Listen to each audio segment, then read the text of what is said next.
Good morning बच्चों। अभी तक निर्देशांक ज्यामिति में आपने दो बिंदुओं के बीच की दूरी का अध्ययन किया। दो बिंदुओं की बीच की दूरी से संबंधित प्रश्नों को हल किया। चाहे आपने निकाला कि दिए गए बिंदु समद्विबाहु त्रिभुज के शीर्ष हैं, या कहीं पे दो बिंदुओं के बीच की दूरी निकाली, या कोई प्रश्न इस तरह से थे कि ये समांतर चतुर्भुज, आयत या वर्ग के शीर्ष हैं।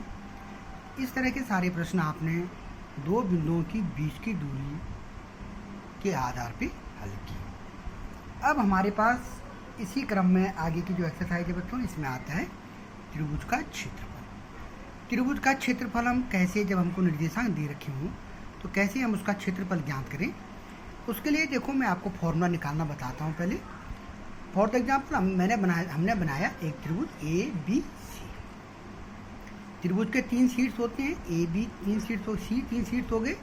पहले शीर्ष के निर्देशांक हमने मान दिए x1 y1, दूसरे के x2 y2 और तीसरे के मान दिए x3 y3। अब इस तरह से जब हमें निर्देशांक दे रखे हों तो त्रिभुज का क्षेत्रफल कैसे ज्ञात करना है, ठीक है।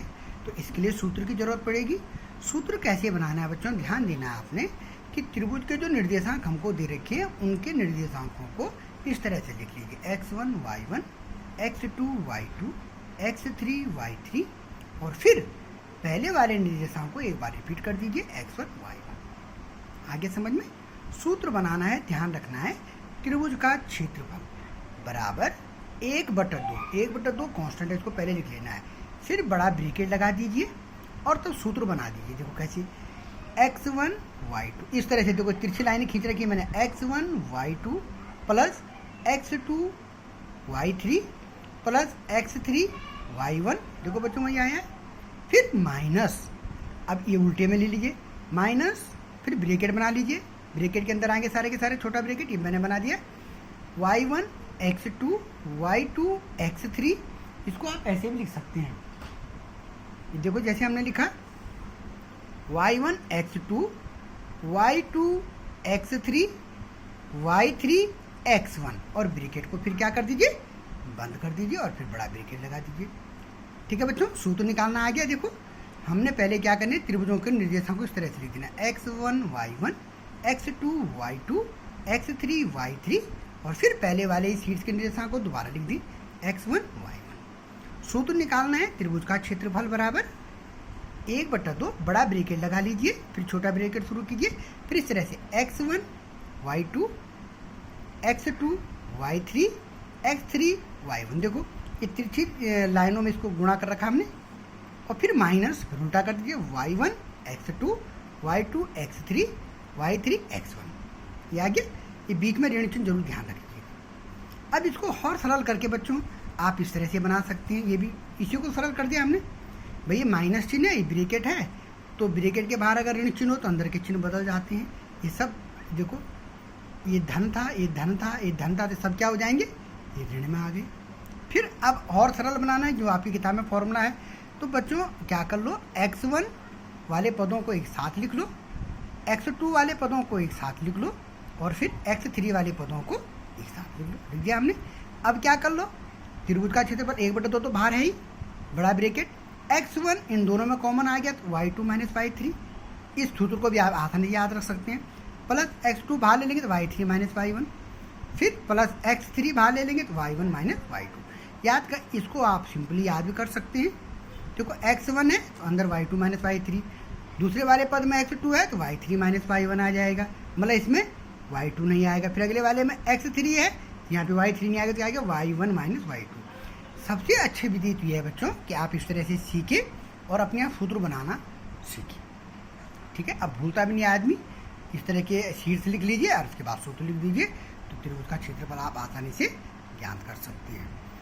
इसी क्रम में मैं आपको एक प्रश्न बताता हूँ। इसका पहला प्रश्न है आपकी किताब का, प्रश्न 1, उस त्रिभुज का क्षेत्रफल ज्ञात कीजिए जिसके शीर्ष इस तरह से है। पहला शीर्ष 2 3, दूसरा -1 0 और तीसरा 2 -4। अब हम भाई जो शीर्ष दे रखे हैं, हमको अगर सूत्र में इनका मान रखना है तो पहले इनको x1 y1 तो बना लें। तो देखो x1 y1 x2 y2 x3 y3 हमने लिख दी, x1 y1 x2 y2 x3 y3। अब सूत्र का मान या हमेशा सूत्र याद रखना है। तो त्रिभुज का क्षेत्रफल बराबर 1/2। यहाँ से देख लीजिए बच्चों, ये जो मैंने बनाया था बार बार याद रख लीजिए, x1 y2 x2 y3, ऐसे इसको बार बार लिखने के प्रयास कीजिए और अपने आप आपको सूत्र बनाना आ जाएगा। फिर मान रख लीजिए बराबर 1/2 बड़ा ब्रैकेट। अब बच्चों हम इसमें एक करली ब्रैकेट अतिरिक्त भी जोड़ सकते हैं, क्योंकि इनके मान, क्योंकि जो कोई ऋण में है कोई धन में है, तो कई बार ऐसी ज़रूरत पड़ती है कि ताकि हम ऋण को छोटे ब्रैकेट के अंदर पैक कर दें, क्योंकि सरल करने में और आसानी होगी। तो अब x1 y2, x1 की मान कितना है 2, और फिर दूसरा क्या है y2 का मान कितना है बच्चों 0, तो 2 गुणा गया 0, छोटे ब्रैकेट के अंदर रख दिया, प्लस x2 y3, x2 कितना है बच्चों -1 रख दिया, इंटू y2 दूसरा क्या था y3 कितना है -4, ये रख दिया बच्चों, इसलिए छोटे ब्रैकेट की जरूरत पड़ी। फिर प्लस, फिर क्या है बच्चों x3 y1, x3 2 है, y1 3, 2 इंटू 3। फिर इसको हमने क्या कर दिया, प्लस वालों को करली ब्रैकेट के अंदर बंद कर दिया। फिर माइनस, ये वाला माइनस, फिर इसको करली ब्रैकेट बना दिया, y1 x2, y1 कहाँ है यहाँ से देख लीजिए, y1 3, और फिर दूसरा क्या x2, कितना x2 बच्चों -1, 3 इंटू -1, y2 x3, y2 0 है, x3 2 है, 0 इंटू 2, फिर y3 x1, ये मान रख दिया। इसको सरल करना बहुत ईजी सरल होता है, 2 को 0 से गुणा करके 0 आ जाएगा, ऋण गुणा ऋण हमेशा धन होता है, 4 एकम 4, 2 3 6, फिर माइनस 3 गुणा गया ऋण 1, ऋण 3, 0 गुणा गया 2 0, और ऋण 4 गुणा गया 2, ऋण 8, एक धन एक ऋण होता है तो गुणनफल ऋण होता है।